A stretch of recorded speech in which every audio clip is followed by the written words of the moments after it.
In order for there to be transformation in commerce, there must be a transformation in the agents thereof. Who are the agents of commerce? People engaged in the exchange of property, products, services, information, communication, ideas, views, attitudes, and love, i.e., everyone. In every commercial transaction, two roles are created, a creditor and a debtor. The roles shift moment to moment. The creditor in any moment is, in that moment, in control of the contract or trust governing the relationship. The debtor in any moment is, in that moment, bound by an obligation to the creditor. An option that every creditor has in such a contractual relationship is the option to forgive the debt, duty, liability, or obligation of the debtor. Therefore, I assert that a creditor that forgives all debts the moment they are incurred is what I call a sacred creditor. A sacred creditor seeks to honor all contracts and make all parties to any transaction whole, and seeks to resolve the issues of others. A sacred creditor has an intimate knowledge of the principles of contract and law, and the maxims thereof, and applies these principles in all commercial transactions. A sacred creditor interprets experiences and manifests intentions, communications, and actions from love, and discharges any and all fears.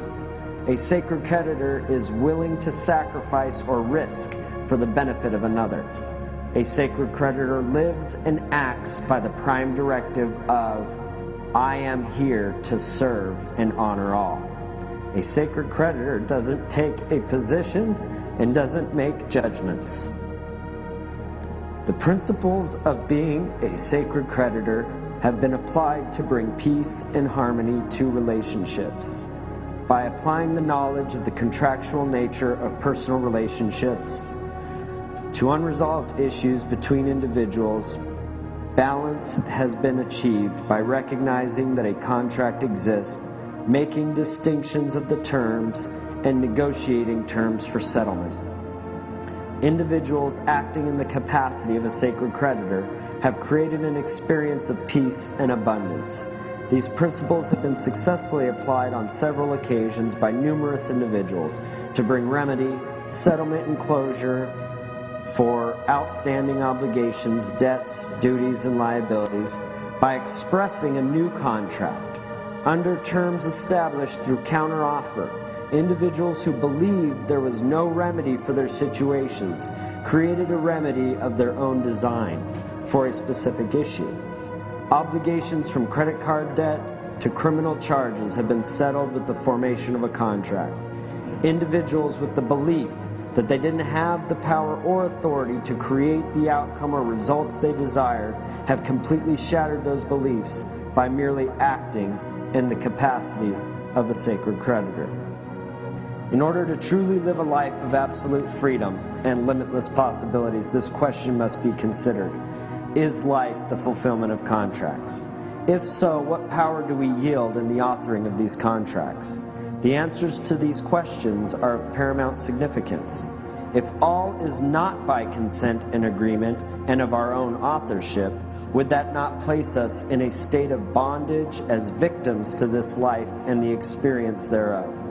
However, if all is by consent and agreement and of our own authorship, would that not place us in a state of unlimited power, absolute freedom, limitless possibilities, ultimately responsible for this life and the experience thereof?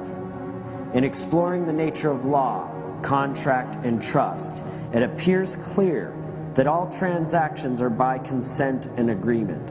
The question is there any facet of our experience that is outside law and contract? If we are not the authors of the contract, who is?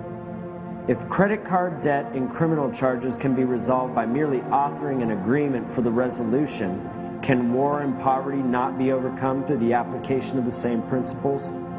If life is the fulfillment of contracts, and we are the authors of these contracts, are we authoring the contracts in such a way as to create peace and abundance in our society?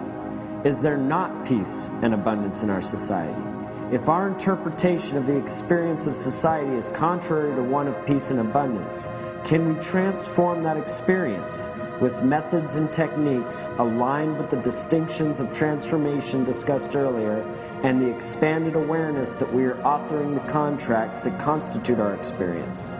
Is it not practicable to apply the distinctions of transformation in such a way as to expand the awareness of a portion of society, a critical mass, and endow this critical mass with the knowledge of the intricacies of contract, empowering this critical mass to rewrite the contracts of the present paradigm in such a way as to create peace and abundance? Individuals acting in the capacity of a sacred creditor have experienced being author of their life. A sacred creditor first stands in the being of the author and ultimate authority of their life and chooses to interpret their experience as the one at cause and responsible for their experience. A sacred creditor then sets an intention to live and act by the principles of being a sacred creditor. A sacred creditor then declares what it is they wish to create and experience and follows this declaration and commitment with whatever courses of action it takes to manifest the outcome or results they have committed to.